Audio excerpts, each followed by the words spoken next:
Bonjour et bienvenue à tous dans ce cours de procédure pénale. Alors la procédure pénale, c'est une matière qui peut s'avérer très complexe, très difficile et très technique, en tout cas de prime abord. Mais lorsque l'on met de l'ordre dans tout cela, lorsque l'on met de l'ordre dans toutes ces connaissances, eh bien c'est avant tout un domaine très intéressant. Dans ce cours qui sera alors loin d'être ennuyeux, vous pouvez me croire, je vous donnerai toutes les clés pour que vous puissiez démêler, comprendre et adorer cette matière. Alors tout d'abord, nous allons voir une définition de la procédure pénale et ensuite, nous allons nous pencher sur le contenu de ce cours de procédure pénale. Nous allons alors faire un bref résumé de chaque fiche qui seront comprises dans ce cours. En résumé, bien que complexe, ce cours de procédure pénale sera riche et absolument passionnant. Avec un peu de méthode et d'apprentissage régulier, vous arriverez sans nul doute à adorer cette matière. Alors prenez vos codes, vos surligneurs et je vous retrouve tout de suite sur le cours.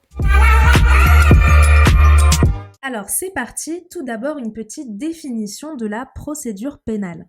La procédure pénale, qu'est-ce que c'est ? Eh bien c'est l'ensemble des règles qui organisent la manière dont sont traitées les infractions pénales, donc les contraventions, les délits et les crimes, de leur détection jusqu'à leur sanction. La procédure pénale va alors décrire les droits et obligations des acteurs du procès pénal, comme par exemple le juge, le suspect, la partie civile, etc., ainsi que les étapes successives du processus judiciaire. En d'autres termes, la procédure pénale va définir les règles de forme, alors que le droit pénal va établir les règles de fond.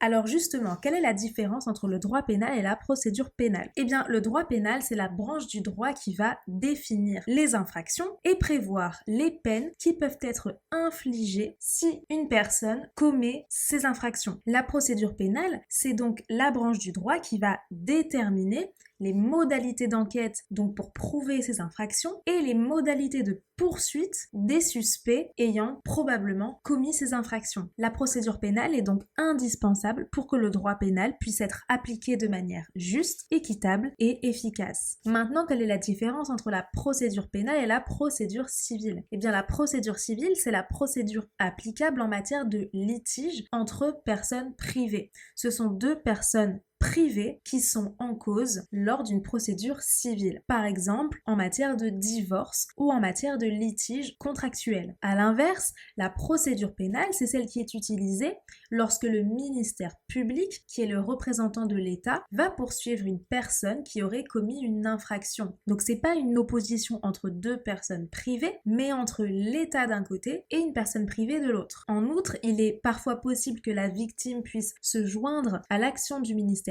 public dans certains cas, mais la victime ne dispose pour autant d'aucune prérogative quant à la sanction du suspect, puisque c'est une prérogative du magistrat. Alors maintenant, on va un petit peu détailler la manière dont va se dérouler le contenu du cours de procédure pénale. Tout d'abord, le premier thème sera consacré à une introduction de la procédure pénale. Le premier cours sera alors dédié à une définition de la procédure pénale et à un bref panorama général des différentes sources et des différents acteurs de la procédure pénale. Ensuite, dans le cadre du cours numéro 2, nous allons voir la différence entre la procédure pénale accusatoire et la procédure pénale inquisitoire, qui sont les deux types de procédures pénales majoritaires existantes. Ensuite, notre deuxième thème sera consacré aux principes directeurs de la procédure pénale. Alors pourquoi ? Eh bien parce que la justice pénale, c'est une justice qui peut nuire aux libertés fondamentales des individus. En effet, il y a certains actes d'enquête qui peuvent être parfois très contraignants, comme la garde à vue qui prive momentanément de liberté un suspect. Et donc ainsi, il faut certains principes directeurs pour cadrer cette procédure pénale et pour concilier les droits fondamentaux de chacun avec la recherche de la vérité judiciaire, la recherche des preuves d'une infraction. Alors le premier principe directeur que nous allons étudier, c'est sans doute l'un des plus importants, c'est celui du droit au procès équitable. C'est ce que nous verrons dans le cours numéro 3. Dans le cours numéro 4, nous explorerons les droits de la défense, principalement le droit à l'assistance d'un avocat. Ensuite, le droit à la sûreté, qui est la prohibition de la détention arbitraire, sera également abordé dans notre cours numéro 5. Dans le cours numéro 6, les règles relatives à la preuve pénale seront évoquées et en particulier le droit à la présomption d'innocence.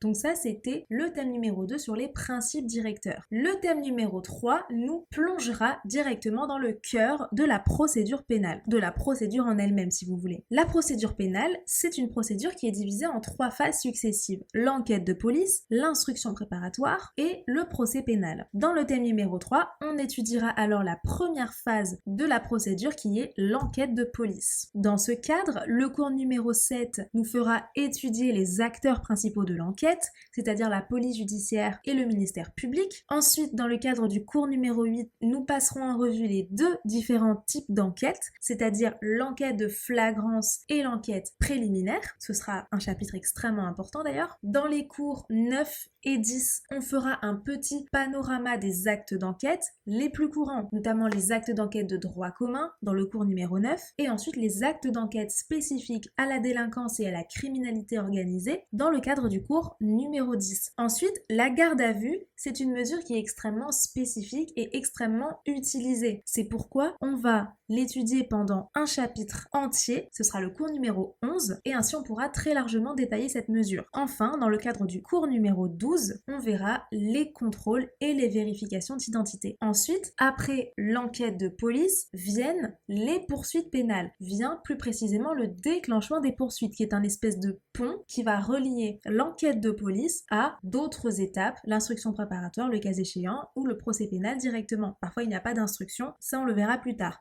Donc, pour l'instant, le thème numéro 4, il va se concentrer uniquement sur ce déclenchement des poursuites. Dans le cadre du cours numéro 13, on verra l'action publique qui est mise en mouvement par le procureur de la République, qui peut ainsi choisir de poursuivre les faits ou de ne pas les poursuivre. Ainsi, s'il choisit de ne pas poursuivre les faits, il peut proposer une mesure alternative aux poursuites, et donc nous verrons les différentes mesures qui existent dans le cadre du cours numéro 14. Enfin, le cours numéro 15 nous fera étudier les modalités de l'action civile, une action intentée la plupart du temps par la victime de l'infraction et qui peut servir à obtenir des dommages et intérêts suite au préjudice qu'elle a subi à cause de l'infraction. Vient ensuite la seconde phase de la procédure pénale, qui est la phase de l'instruction préparatoire, appelée aussi la phase de l'information judiciaire. Ce sera notre thème numéro 5. Alors, dans le cadre de ce thème, nous allons tout d'abord voir le cadre de l'instruction dans notre cours numéro 16, et ainsi, ça nous donnera une vue d'ensemble de ce processus. Ensuite, on plongera plus précisément dans les détails du déroulement de l'instruction dans le cadre de notre cours numéro 17. Le cours numéro 18, quant à lui, sera consacré aux mesures de rétention ou de privation de liberté qui sont envisageables au cours de l'instruction, c'est-à-dire le contrôle judiciaire, l'assignation à résidence et la détention provisoire. Et le cours numéro 19, qui clôturera ce thème, sera consacré à la manière dont se termine cette phase de l'instruction. Ensuite, la troisième et dernière phase de la procédure pénale, c'est celle qui occupera notre thème numéro 6, c'est celle du procès pénal. Ainsi, on verra 2 cours dans le cadre de ce thème. C'est le jugement pénal tout d'abord, c'est-à-dire la première instance dans le cadre de notre cours numéro 20. Nous verrons ainsi le déroulé d'une audience, qu'elle soit contraventionnelle, correctionnelle ou criminelle. Ensuite, le cours numéro 21 portera sur les différentes voies de recours dont dispose la personne mise en cause après son jugement en première instance, par exemple l'appel. Enfin, nous étudierons la procédure pénale applicable aux mineurs, qui sera notre cours numéro 22 et notre thème numéro 7. Alors pourquoi on va étudier la procédure pénale applicable aux mineurs? Eh bien la première raison, c'est que lorsque l'auteur de l'infraction est jeune, en l'occurrence un mineur, eh bien cela va causer nécessairement de nombreuses spécificités procédurales sur lesquelles vous allez voir il est intéressant de se pencher. La deuxième raison pour laquelle on va étudier cette procédure spécifique, c'est que récemment, eh bien elle a été réformée en profondeur par une ordonnance de 2019, celle-ci instituant un tout nouveau code, le Code de justice pénale des mineurs.